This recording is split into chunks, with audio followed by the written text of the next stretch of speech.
Well, after Tounde Yessoufou cancels his UCLA official, the Bruins may be shifting their eyes to another in the class of 25.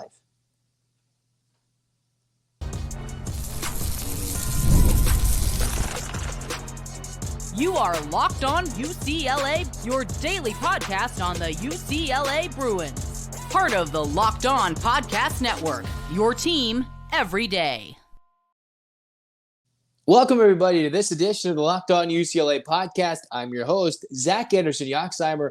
Thanks for making this show your first listen each and every day. It's free wherever you get your podcast, and it's available on YouTube. Like, comment, subscribe. Thanks for your support. This episode is brought to you by FanDuel. From now until September 22nd, all FanDuel customers got to bet $5, and you get a 3-week free trial of NFL Sunday Ticket from YouTube and YouTube TV. Visit FanDuel.com to get started. Where we get started today is the news that, yes, now maybe a couple days old, but in early September, it was noted that Tounde Yessoufou, who fairly recently, I might add, had cut his list down to 10 schools, the class of 25 product that UCLA, one of them that UCLA was going after, and he cut his list down to 10 schools, was setting all his officials, and all of a sudden, the news saw posted out by Joe Tipton of On3, canceled his official visit.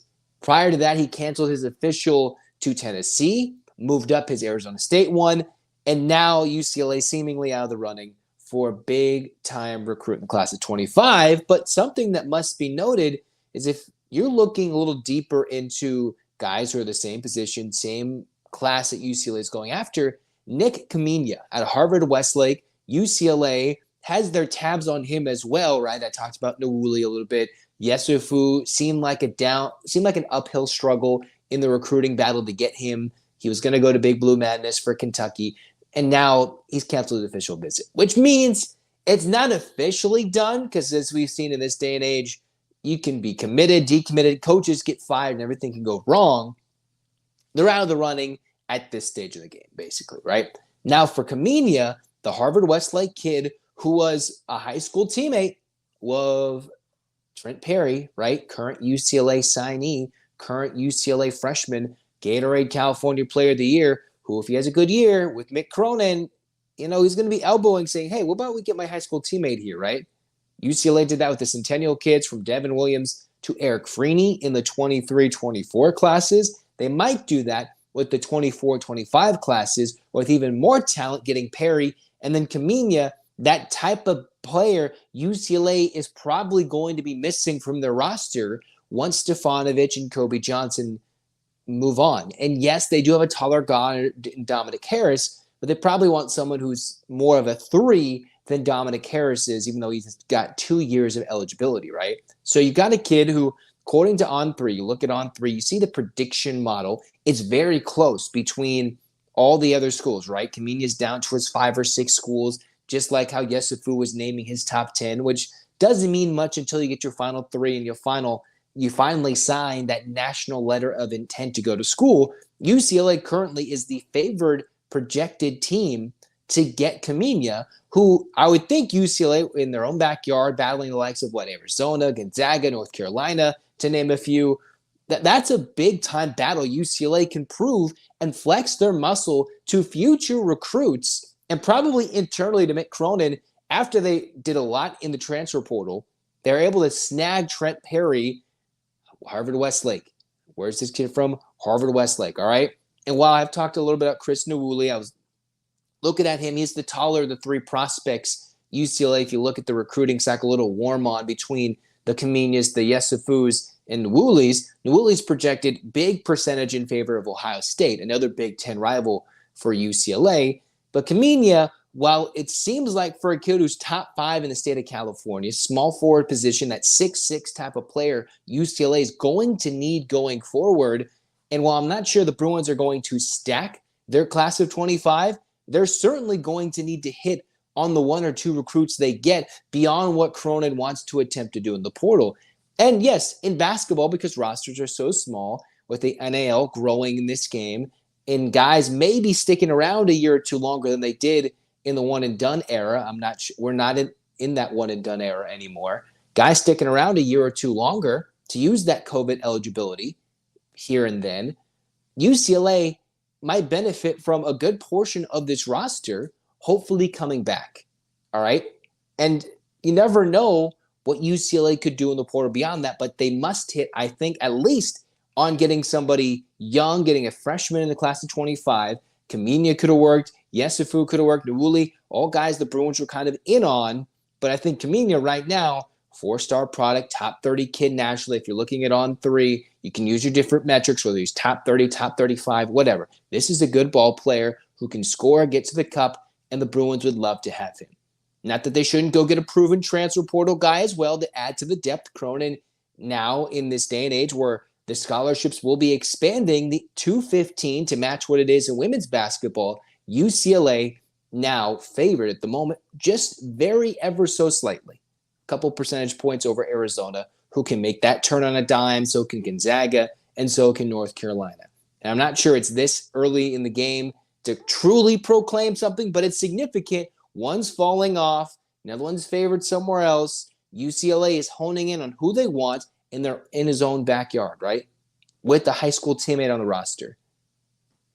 Make it make sense. Make it happen, Mick Cronin. Yes, he's probably not going to commit. He's going to go take his fair share of official visits. Probably, right? You'd expect all these kids to go take all their official visits, see the best games, best teams in action, see what this conference realignment day and age actually looks like, right? We still haven't officially gotten what the UCLA Big Ten schedule looks like. We know where they're playing and who they're playing, but not when. Maybe the only thing that's kind of hesitant, right, is you want to see what Arizona's schedule looks like. You want to see what Gonzaga might do if they, for some reason, do a last-minute switch. Doesn't look like they will. If North Carolina somehow gets swung into this. And for UCLA, how do they handle this Big Ten day and age? And how does the Big Ten Conference give or take from UCLA scheduling with a tough road trip with going east or west, based on a crazy weekend or not, right? So UCLA in on Khamenia, favored for him, and that's a guy to lock in on, a position UCLA needs, that small forward, that 3 on the perimeter, 6'8", 6'6", Khamenia listed at 6'8", 210. Going as a rising senior in the class of 25, this is a guy, whoever they need a specific player from this position. Khamenia could fit the mold. And I still think they need more depth for the next year, too, in terms of this position. But you got to at least hit the freshman recruiting class and get somebody as talented as Khamenia can be. Because they're out on Yessoufou. We'll see how it all goes elsewhere. But the Bruins are slowly honing in on this position, which is good. Cronin's already proved through his recruiting for this year in the class of 24, the Bruins can go get who they want. And it's just a matter of if Cronin thinks it'll fit his system, if it's a fit in Los Angeles, if it's a fit for his coaching style, if it's a fit for the defense he wants, the mental IQ, the EQ, everything he wants in a player, and the academic standards on top of that, beyond just the travel requirements, it's going to be going crazy in the Big Ten. That Mick Cronin's at this time now where it shifted from they're going to lose out to these other guys to where UCLA can kind of pick, you know what? We kind of like Khamenia more, right? I don't have the inside knowledge, but based on how it can go from this last recruiting cycle, the Bruins, I think, are able to point to, we like this kid more. Even though all these other teams are going after him, we're confident in our ability to lock him in to go to UCLA, regardless of his role. And that is the confidence UCLA should have going forward. After getting 6 transfers, 2 true freshmen, Trent Perry, who's literally just came from the same school as Khamenia. All right? I'd feel fairly confident. Not 100% going to bold say it, but it's leaning in the right direction at a big position of need for UCLA currently the class of 25. All right? Now, for UCLA, speaking of more recruiting, how is UCLA football overall and as a program heading in the right direction after week 1? They looked ugly in their win versus Hawaii. But what has Deshaun Foster done with yet another example of how the Bruins are still heading in the right direction after the Chip Kelly era, even if it's so brief? We'll talk about that next on Locked On UCLA.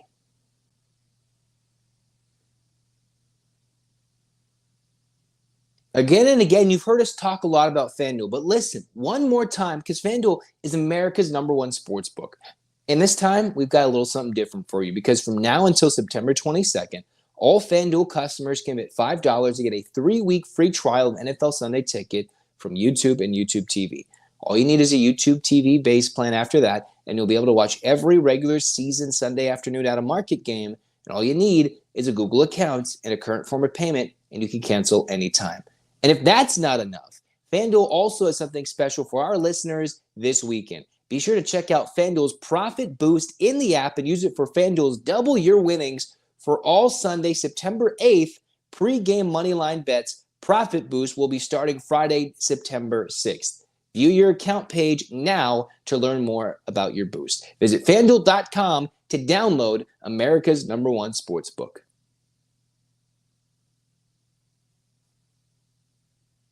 All right, so moving on to this next segment of Locked On UCLA, we're going back to the gridiron. We're talking Deshaun Foster, right? The Bruins have been ridiculed off season by the opposing pundits outside of Los Angeles, and now even the UCLA faithful were a little uneasy after that opening victory against Hawaii, where the Bruins looked anything other than dominant against the Rainbow Warriors. Okay, but let's take a step to the side, right? Where was UCLA lacking in internal infrastructure to build the program? A lot of it stemmed from Chip Kelly recruiting, right? And here's a little mini story. And this is not the main part of the story, but for UCLA fans, it should be, right? So I saw this written on CBS Sports. Yeah, Brandon Huffman, who does a lot of work for 24/7 Sports, though, but I saw it materialize on CBS Sports. It was a story about Mason Graham. And you're like, Zach, why are you talking about Mason Graham? Maybe you know this, maybe you don't, but it's another indication of what Deshaun Foster's trying to do and what Chip Kelly did not. Okay, so Mason Graham, national championship winner with the Michigan Wolverines. He was an All-American last year for the Wolverines. Did a lot of things in his first couple of seasons under Jim Harbaugh. Regardless if they're side stealing or not, the kids could still blow through the offensive line. So Mason Graham committed to Boise State. Was initially found out by somebody who was at Fresno State, committed to Boise State, an Anaheim kid, SoCal kid, right? Somebody in their own backyard who was in high school at the same time as Titiarello McMillan, right? The kid who was just dominating at Arizona as a wide receiver, put up 300 yards. This kid was a dominant defensive lineman for a Servite team that at that time was actually pretty good for the Friars. And what Mason Graham, the story he represents, a SoCal kid who, we're going to take a little punch out of this story, who eventually decommitted from Boise and became a Michigan signee. This is the quote in the story by Huffman. Graham, a childhood UCLA fan, had always dreamed of playing in the Rose Bowl, but wasn't recruited by Chip Kelly's Bruins. What did he do? He just played in the Rose Bowl in the national championship semifinal with Michigan while ending Nick Saban's career, basically, effectively, in the Rose Bowl game on New Year's Day in 2024. A kid who wanted to go to UCLA, and then later in the article it says, then he is a guy going to Michigan who is going to be facing off against the team he grew up rooting against, USC. Okay. For UCLA fans, there's a whole story out there talking about how a kid who went from nearly a Boise State commit, which is not a bad place to play football at all, to Michigan, all right? Wasn't hurting, was playing well, somewhat overlooked is what the article says because they're there to go see his talented teammate who was dominating at Arizona with Noah Fafita. Now, for Graham, just an example of one of many for Chip Kelly, who he did not go after. A kid in his own backyard who hates SC. All right, doesn't say that, but let's be real. You like UCLA, you hate SC. Hates SC, which is bingo, bingo, in your own backyard, talented, and wanted to go to UCLA. Wanted to play in the Rose Bowl. For all you people who start to hate, going on a tangent here, who hate UCLA playing in the Rose Bowl, or anybody saying, hey, they got to have an on-campus stadium, not going to happen for many years because they don't got the money to do it. And the Rose Bowl is iconic. I grew up going to the Rose Bowl Stadium. It's been their home for over 40 years. Let's get over it. Why are we complaining about it now? It's probably closer to most UCLA fans and easier to get to than it is in Westwood. So you got a kid who wanted to play in the Rose Bowl, knows what it likes to be growing up as a UCLA fan, hates SC. What did Chip Kelly do? Well, reading more articles and added things posted on CBS Sports, it talked about another article where Deshaun Foster was trying to add on and grow his recruiting from Chip Kelly, right? And how UCLA in this class of 24, early on in the year, in this literal year, in an article written back in April, UCLA at one point only had like 10 high school offers out to high school kids, right? In 2024, they had some of the fewest kids out there in terms of offers for a class. And then I think it was when it came to offering the fewest amount of scholarships, the only team in the FBS that was doing that was Clemson. And you've seen how far down Clemson has fallen from the heights they were down to just getting blown out by Georgia as opposed to winning the national championship. Now, we would like to get to Clemson's level, so I'm not going to make fun of Dabo, but Dabo hasn't adapted with the times, refused to get guys in the transfer portal, throwing out fewer scholarships. You've seen how the talent dwindles so quickly.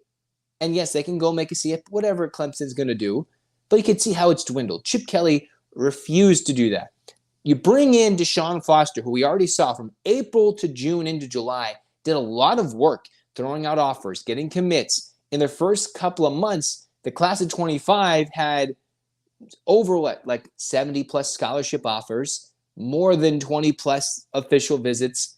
And then UCLA went from nearly 100 nationally in the 25 class in a big summer where, yes, you pick up your recruiting, to then UCLA jumping to the 50s, to the 40s, to where UCLA I think is right now in 25, pushing the 30s and maybe a slight outside chance at the top 25 recruiting class. Yes, what UCLA did and showed on Saturday afternoon in Hawaii was not pretty. And while we're going to question and judge every little thing Deshaun Foster does on the sideline on Saturdays, which is a big portion of the job when it comes to being a head football coach, the head man on campus, big man on campus, is deciding whether to go for it on fourth down, which Deshaun Foster said in the media, those are all my decisions, to go for it, not go for it, kick field goals, whatever. He's also trying to add to the talent. So remember, everything we complain about, from are you going to be the guy that complains about garbage? You're going to be the person that complains about the offensive line? Is it they don't have enough defensively? Although the defense had a lot of talent, the offensive line was missing 2 starting tackles. Maybe you want that elite quarterback. Well, Chip Kelly, who during his tenure watched Bryce Young go elsewhere, right? And while he decided not to go after DJU, there's Jaden Daniels, a Heisman Trophy winning quarterback that started at ASU, then went to LSU, and he's starting for the Commanders. You got CJ Stroud. All right, what's he doing? He's leading the Texans right now. He's a good college quarterback. Nico Iamaleava, Madden's older brother, who was in the same backyard to recruit UCLA. It's okay. All right. Now, I know UCLA did their best to get Dylan Gabriel at one point when DTR was probably on the way out. They found him in the portal. But Chip waited till they're in the transfer portal. And yes, Deshaun Foster's going to have to prove he can do the same thing as Chip when it comes to finding the talented guys from the Murphy twins, from Mwasau to Latu. You see how that works? That's how UCLA built their vaunted 2023 defense, through the portal and taking big home runs and taking some risks. UCLA did that. And they almost were able to get Dylan Gabriel a few years ago, but DTR came back.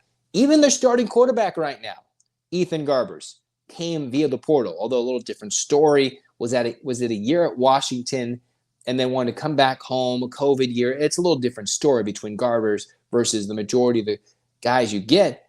The big home run swing Chip took was to flip Dante Moore and was too scared to choose a single quarterback and handle it. But that's the balancing game you're going to have to do as a head coach. How to hang on to your top recruits when telling him he's not ready. Yes, this is the same dude who said play Dante Moore to see what talent he has, and he wasn't ready in that first season, a large portion of it. But then the next big decision is being able to make that switch. And we saw UCLA make that switch at halftime, not a quarterback necessarily, but be a much better team in the second half with some adjustments. Maybe simplified offensive calls, more defensive adjustments. They played better. Yes, Hawaii was a little banged up. The Bruins made the plays. UCLA went down the field, kicked some field goals, made some good adjustments overall. UCLA did that. How many times in a game for UCLA under Chip Kelly did they make the necessary adjustments, right? Think about that Utah game, which was fairly winnable last year in Salt Lake City. The Bruins throw a pick 6 on the first play, Then they're down 2 scores, and they get down the field a couple of times. They couldn't do anything. Anything. I think under this coaching staff, UCLA, maybe they're not going to know how to utilize these players that Chip Kelly, with a good game plan, could probably bring out their best initial, potential right away. But after the adjustments made in game 1, I'm liking the adjustments. And what's the other thing Deshaun Foster had to do? Adjust. Completely make a spring game. Have a Friday night showcase in the spring. Go after guys in your own backyard. And yes, I did talk about Madden, and we don't know where exactly he's going to go play high school football for the rest of his senior year. He's still their top commit, basically, with his high school teammate, his running mate. We saw how Fafita and McMillan are doing, right? We see how they're doing at Arizona. Maybe those two, once they find a high school home, that's a good way to recruit in your backyard, actually throw out offers, and make it happening. So there's a shift. And while the next big thing for UCLA will be pointing out how many people show up at the Rose Bowl during the home opener for week 3, UCLA's second game after a dismal opening win against Hawaii. That's the next hole we're going to poke in the sale of Deshaun Foster. But there still is good things. The recruiting class, zooming up the rankings from where it was. This year's recruiting class pretty much dead last in offers and looks at the high school kids where Chip Kelly kind of left it for dead. And Deshaun Foster's trying to change that. So while maybe the X's and O's and the timeout decisions and whether to go for it or not is not yet there, hopefully it learns on the fly because the program is finally getting some substance with it. Okay? So let's see how that plays out. Speaking of playing out, UCLA talked about, hey, look at their women's basketball schedule. Not sure if I've seen the whole thing. I think I've seen the home non-conference. But let's look at their home and road non-conference and see the amount of travel that this women's basketball team's actually going to have to do this year. It's quite a bit that I did not realize, in addition to Big Ten games. We'll talk about that next on Locked On UCLA.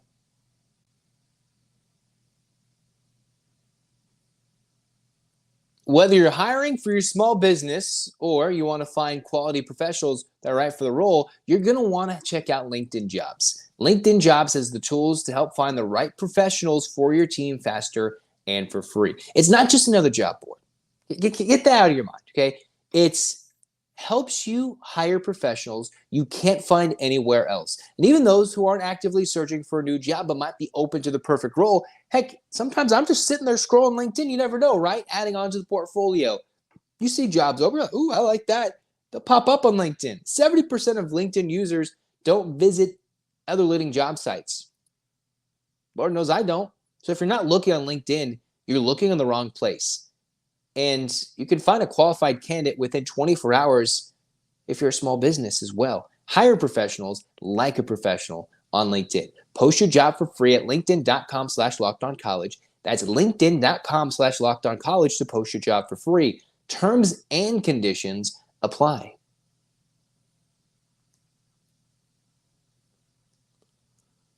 All right, cruising on to the final segment for Locked On UCLA. We're talking basketball. We're talking Corey Close's bunch for this women's basketball team coming up, right? This is a 24-25 season that is one of the most anticipated in recent history for Corey's bunch, right? This is a team that's got a lot of talent coming in via the portal, 3 outstanding freshmen coming in addition to a lot of returning talent other than longtime veterans Cam Brown and Charisma Osborne graduating and running out of eligibility. The players who UCLA lost, other than maybe Emily Bissoir to injury, retirement, leaving the program, UCLA is upgraded.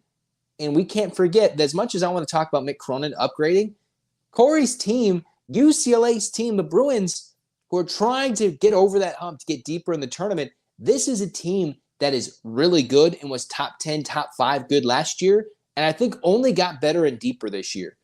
Once Ledger Walker is healthy, once you got 2 or 3 players from power conference teams last year that went deep in the tournament, one case, this is a team that has the talent. But that's not really the focus of this segment.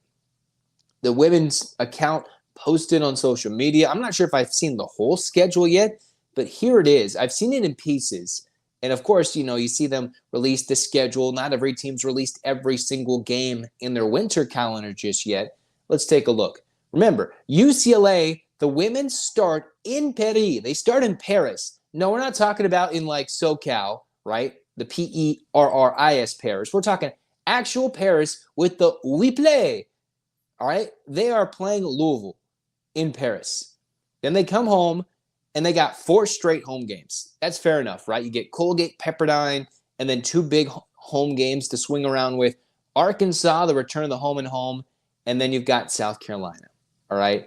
So UCLA is going to have a couple of games against some top-tier teams that are excited, right? So November 4th, the UCLA men play at home, but the women, they play against Louisville. Should be a top 25 matchup. I forget where Louisville is at the moment. They've been really good in recent years, obviously, making a Final Four.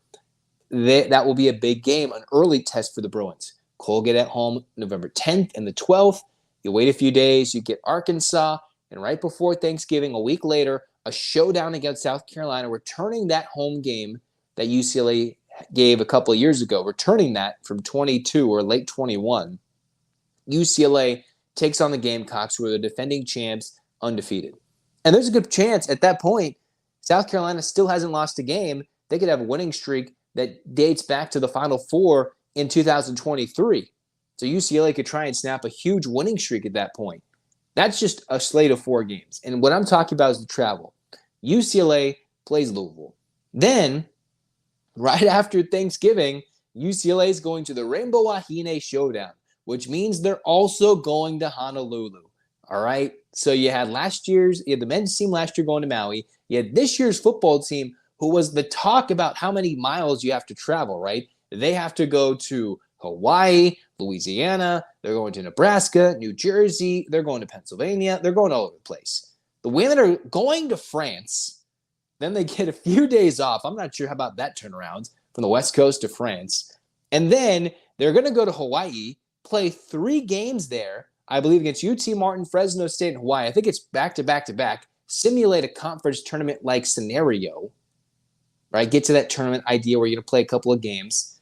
Then they got 2 weeks off. Goodness gracious. They need those 2 weeks off.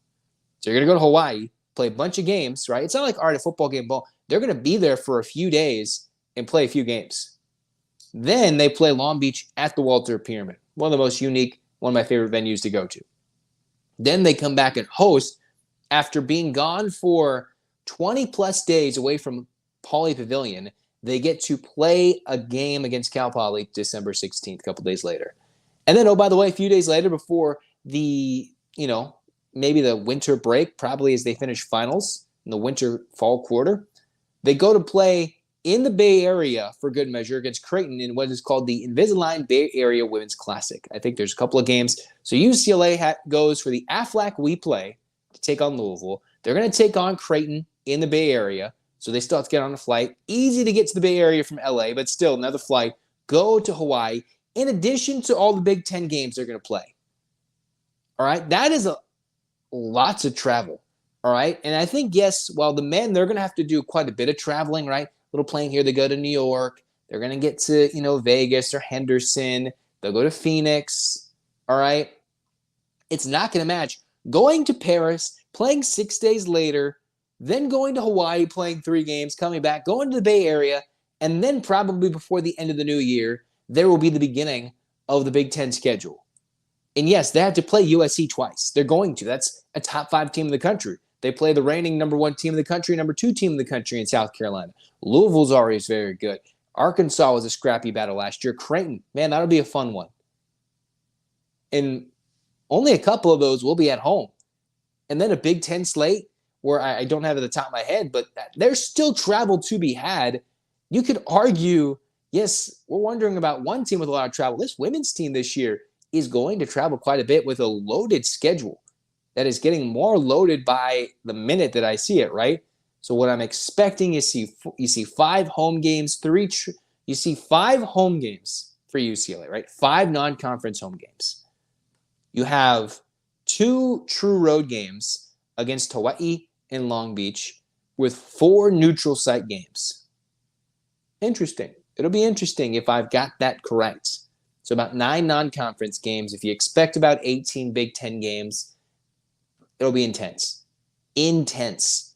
Now, we're all going to circle the calendar for when they go to the Galen Center and when the Trojans come back, when South Carolina comes here.